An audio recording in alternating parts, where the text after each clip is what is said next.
First of all, thank you for having me.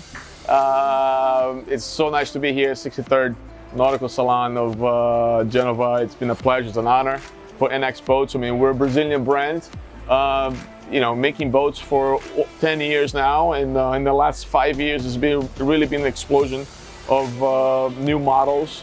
Right now, I'm showing you the 340 Sport Coupe, which is a mix of a day and weekender. It provides you enough space that you can entertain, Brazilian style with the gourmet area, but also with the walkout bow area. And in this boat, you can actually have the best of both worlds on not only the outside part of it, but also the cabin that sleeps four, very, very, very comfortable with a full head and all the amenities that a 34-foot boat has, but the feeling that you're actually inside of a much bigger boat. One of the special features of this boat, it's obviously the open concept.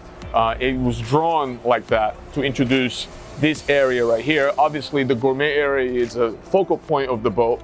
However, there's a tendency of a lot of people want to spend a lot more time here. Before, we couldn't have this because the center of the gravity of the boat was too low. With a new design, with a new way of building boats, we're actually able to access here, in a safe manner, plus having to have having a open bow so you can actually relax and entertain. But you can do all that without losing any head space down there. So it's literally the best of both worlds here.